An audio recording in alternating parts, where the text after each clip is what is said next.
Hi అండి, అందరికీ Sushanti vlogs ఛానల్కి స్వాగతం. ఈరోజైతే నేను చాలా హెల్దీ వేగా క్యారెట్ని యూస్ చేసుకుంటూ క్యారెట్ కేక్ అయితే చేస్తున్నానండి.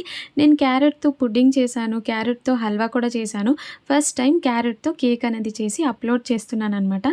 ఈ ప్రాసెస్ని మీరు చేసినప్పుడు మీకు ఏమైనా డౌట్ వచ్చిందనుకోండి, వెంటనే ఫీల్ ఫ్రీ టు కామెంట్ అనమాట. కామెంట్ చేసి మరి అడగండి. ఇప్పుడు ఎలా తయారు చేసేదని చూసేద్దాం. ఒక మిక్సింగ్ బౌల్లో 1/4 కప్ అంత వరకు వంటకి యూస్ చేసే నూనె యాడ్ చేస్తున్నానండి. హాఫ్ కప్ అంతవరకు నేను ఫైన్ పౌడర్ చేసుకున్న షుగర్ మరి ఇలాచీ పౌడర్, 1/3 కప్ అంతవరకు పుల్లటి పెరుగు. సో వీటన్నిటిని యాడ్ చేసుకుంటూ మిక్స్ చేస్తాను. ఒకవేళ మీ దగ్గర ఎలక్ట్రిక్ బీటర్ ఉందనుకోండి, దాంతో బీట్ చేసుకోండి. లేకపోతే స్పూన్తోనైనా ఇలా విస్కర్తో అయినా బీట్ చేసుకోండి. ఇక్కడ నల్లగా కనిపిస్తుంది కదండి, అది ఏంటంటే నేను పంచదారని పొడి చేసినప్పుడు ఇలాచీని యాడ్ చేశాను కాబట్టి ఆ ఇలాచీ కలర్ బ్లాక్ కలర్గా కనిపిస్తుంది అనమాట. ఇలా 30 to 40 సెకండ్స్ చేసిన తర్వాత ఒక కప్పు గోధుమ పిండి, పించ్ ఆఫ్ సాల్ట్, 3 టేబుల్ స్పూన్ల వరకు పాల పొడి, వీటన్నిటిని వేస్తూ మంచిగా జల్లెడ తీసుకోండి. ఎందుకంటే డస్ట్ ఏమైనా ఉంటే వెళ్ళిపోతుంది అనేసి. సో ఇలాంటప్పుడు మిక్స్ చేయడం స్టార్ట్ చేయండి. ఎవరైనా కొత్తగా చూస్తే కనుక వీడియో నచ్చినట్లుంటే ఒక లైక్, షేర్, సబ్స్క్రైబ్ చేస్తూ మరీ చూడండి, ఓకేనా? ఎవరైనా కొత్తగా చేసినట్లుంటే కూడా కట్ అండ్ ఫోల్డ్ మెథడ్గా మీరు చేస్తూ వెళ్ళండి. సో దట్ మీకు ప్రాక్టీస్ అయిపోతుంది అనమాట ఫర్దర్గా. సో ఇలా మిక్స్ చేసినప్పుడు మీకు తెలుస్తుంది అనమాట, బ్యాటర్ అనేది చాలా థిక్నెస్ అయిపోయింది. ఈ స్పాచులో కూడా నేను ఈజీగా తిప్పలేకపోతున్నా, చాలా చాలా టైట్ అయిపోతుంది. చూసారా, అలా తిప్పుతూ తిప్పుతూ టైట్ అయిపోతుంది. ఇలాంటప్పుడు 1 టేబుల్ స్పూన్ అంతవరకు పాలని యాడ్ చేయండి, లేకపోతే 1.5 టేబుల్ స్పూన్ వరకు. ఇలా యాడ్ చేసిన తర్వాత కొద్దిగా మనకి ఇలా స్మూత్గా అవుతుంది అనమాట. ఇప్పుడు నేనేం చేస్తున్నానంటే 2 క్యారెట్లని బాగా ఇలా తురిమిస్తే 1 కప్ అంతవరకు అయ్యిందనమాట. వాటిని ఈ బ్యాటర్లో యాడ్ చేసుకుంటూ మంచిగా మిక్స్ చేయండి. నేను ఎందుకు ఎస్పెషలీ 1 టేబుల్ స్పూన్ మిల్క్ అని చెప్పానంటే, ఈ క్యారెట్లో మాయిశ్చర్ ఉంటుంది కదండి, మాయిస్ట్ కంటెంట్ అంటే కొద్దిగా తడి అంశం ఉంటుంది కాబట్టి ఇలా కలిపినప్పుడు ఆ వాటర్ అనేది క్యారెట్ నుంచి బయటకు వస్తుంది. అప్పుడు మనకి బ్యాటర్ అనేది చాలా పల్చగా అయిపోతుంది. కాబట్టి మీరు ఎంత టైట్నెస్ పాసిబుల్ అంత టైట్ చేసుకోండి.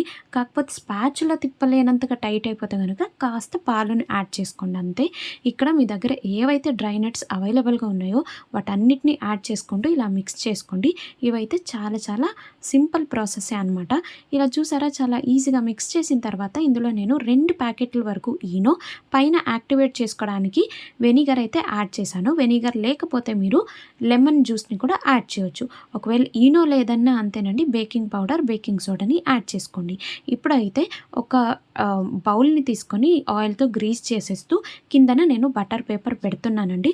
సో దట్ మనకి కేక్ అనేది ఈజీగా డిమోల్డ్ అయిపోవాలని చెప్పేసి ప్రిపేర్ చేసిన బ్యాటర్ని ఇలా గ్రీస్ చేసిన మౌల్లోకి వేసుకుంటూ 2-3 సార్లు ఇలా ట్యాప్ చేయండి. సో దట్ ఎయిర్ బబుల్స్ లేకుండా ప్రాపర్గా వెళ్ళి సెట్ అయిపోతుంది అనమాట. ప్రీహీట్ చేయడానికి నేను 15 మినిట్స్ వదిలానండి. చూడండి ఎలా పొగొచ్చిందో కదా. కిందనైతే నేను జస్ట్ ఒక స్టాండ్ మాత్రమే ప్లేస్ చేశాను. దాని మీద ఈ పాత్రని పెట్టేస్తూ దీన్ని ఇప్పుడు మనం బేక్ చేయనిద్దాము. స్టార్టింగ్ 15 మినిట్స్ మీడియం ఫ్లేమ్లో ఉంచి బేక్ చేయండి. తర్వాత లో ఫ్లేమ్కి టర్న్ చేసి 40 మినిట్స్ వరకు బేక్ చేసేస్తే ప్రాపర్గా సెట్ అయిపోతుంది. ఒక టూత్ పిక్ని ఇన్సర్ట్ చేసి చూస్తే చూడండి, అస్సలు అంటుకోకుండా చాలా బాగా వచ్చింది కదా.